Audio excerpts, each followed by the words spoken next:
Decades in the business prove exactly why Lee Grant is a force to be reckoned with.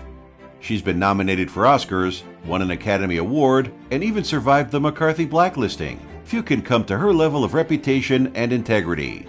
But she was more than an effervescent screen presence. Her striking good looks and delicate choice of film roles cemented her as one of the most robust film stars in Hollywood. So let's revisit a character actress par excellence by tallying up the top 10 Lee Grant movies of all time.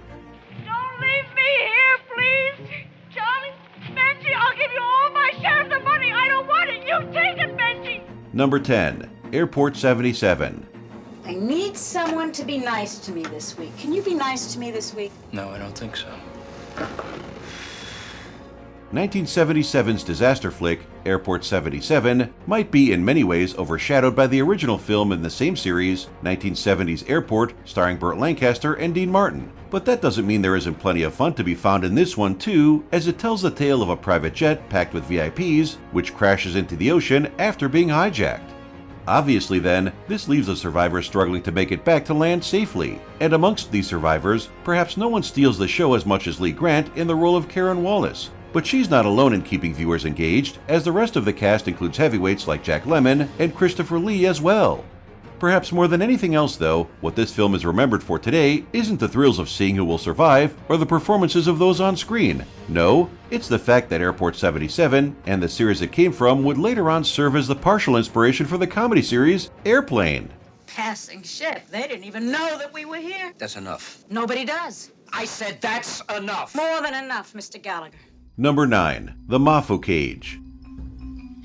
Daddy is dead. I am responsible for you, and I am telling you there will be no more Mafu. The Mafu Cage, or to give it the other titles it went by in foreign markets, My Sister, My Love, Deviation, and Don't Ring the Doorbell, might not be the most well-known of all Lee Grant films, but it certainly sits as a worthy entry in her filmography regardless. And that's because it perfectly shows the horror of the situation when an emotionally repressed astronomer, played by Grant, named Ellen Carpenter, sets up shop with her sister inside a dilapidated house in the Hollywood Hills. Of course, this situation is made all the worse by the fact the sister is deeply troubled herself and has a habit of torturing and killing orangutans she keeps on the property. In reality, however, no animals were hurt during the making of the film. In fact, during periods of filming where the two lead actresses were menstruating, they would have to be specifically kept away from the orangutans as they were known to go after the smell of blood. As long as I live, Sissy will never be put away, and drugged, and left alone. I love Sissy too much. Number 8. The Internecine Project.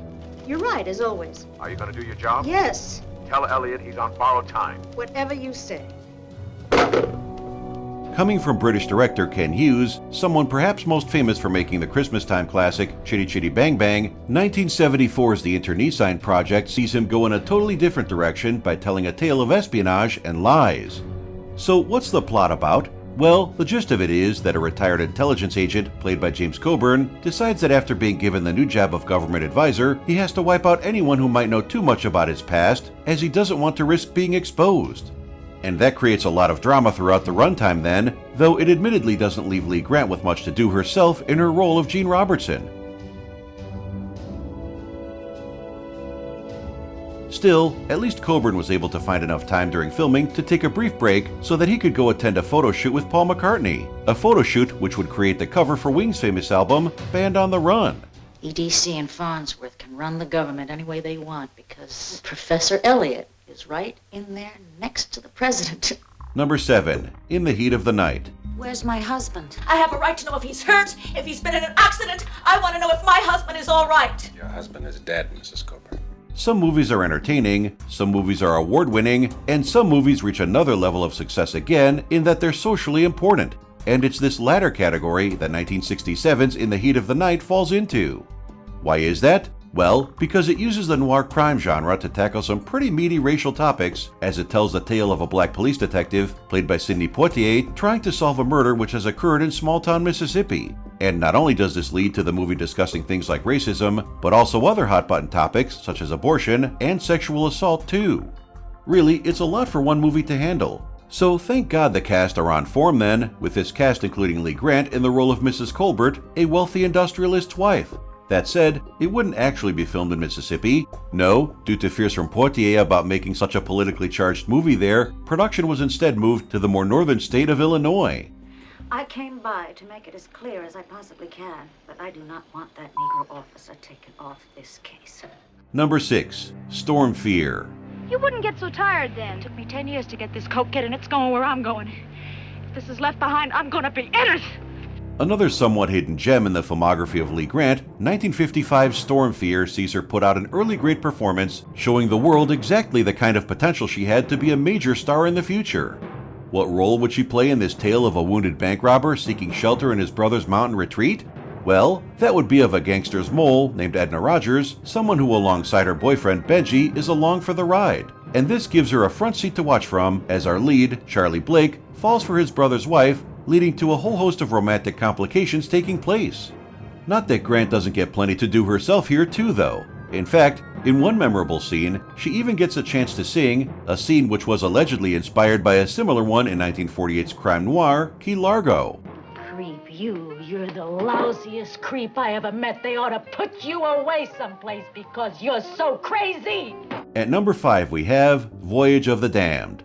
Carl, this is a ship. It's just a ship. It's not a prison. We're the lucky ones. In just a few days, we're going to be in Havana. Less of a one or two man character study and more of an ensemble piece, 1976's Voyage of the Damned sees an all-star cast tell the true story of the voyage of the SS St. Louis in 1939. What was the story here? Well, it was a group of German Jewish people who were trying to flee their country and find somewhere else to live before the Holocaust could take hold.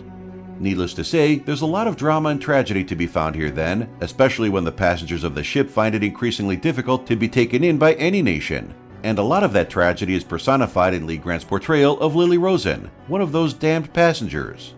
As to how it compared to the real story, well, while there were slight alterations made for the sake of dramatic license, it was all pretty close to how it actually happened. And thankfully, many of the passengers on the boat would later find the freedom they sought, more so than the movie actually suggests, in fact. Haven't touched your caviar, Mr. Rosen. My husband and I aren't very good sailors, Doctor. Ah.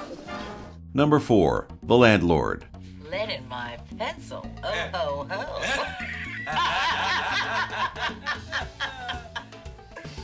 Lee Grant was no stranger to comedy, and it could be argued that the best work she ever did in this genre came when she was paired up with director Hal Ashby. After all, it was their 1971 team-up alongside a young Beau Bridges, which gave us The Landlord.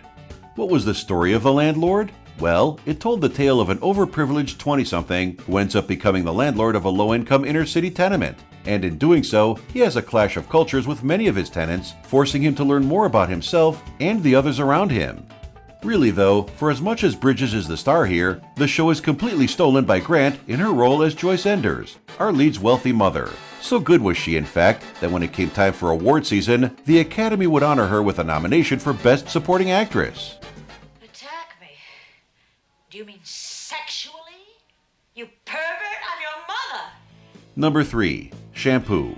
God, Lester, you are a miserable human being. Man never loses. Just twisting arms here to raise money for a lot of silly sons of bitches. After the success of their team-up for 1970's The Landlord, it's no surprise Lee Grant and Hal Ashby wanted to replicate this with 1975's Shampoo. This time, though, the story wouldn't be about gentrification. No, instead, it would be about a promiscuous hairdresser in Los Angeles juggling his various relationships.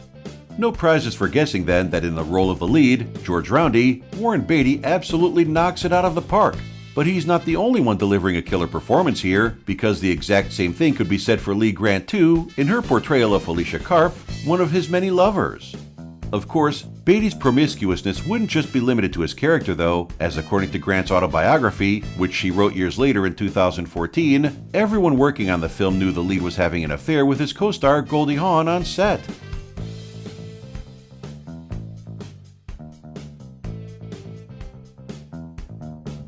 Ranking second on our list, we have Damien, Omen 2. Why does she hate Damien? I don't know. She hates him so much. And it's not just me and the boys she has to leave for. She starts something anew. Even the most casual of film fans will likely be all too aware of 1976's The Omen, as it's one of the most celebrated horror flicks of all time. What is sometimes forgotten though, is that there were a couple of pretty underrated sequels made to that first film, with the initial sequel being 1978's Damien, Omen 2.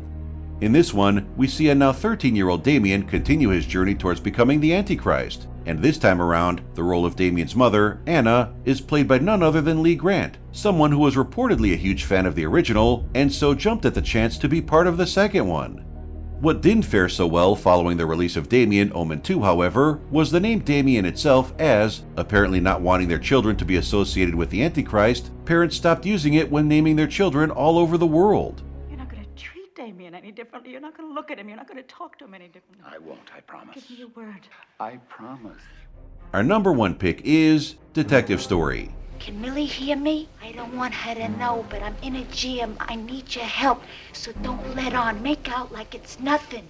1951's Detective Story truly is a masterpiece of taking a sprawling ensemble cast and, over the course of the movie's 103-minute runtime, telling each of their stories properly. Really though, it helps that there's such a good setup for this here, as all the tales viewers are shown are of different officers working in a police station.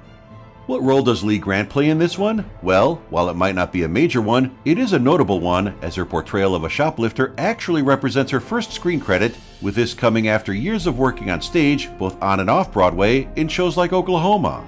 And it certainly is a great performance, enough to earn her an Academy Award nomination for Best Supporting Actress. That said, it wasn't enough to stop her from being blacklisted from Hollywood for a while soon thereafter when she refused to testify against her alleged communist husband, Arnold Manoff, during the McCarthy trials. It don't hurt. You roll it like that. It gets your hands a little dirty. You wash it right off. It's nothing.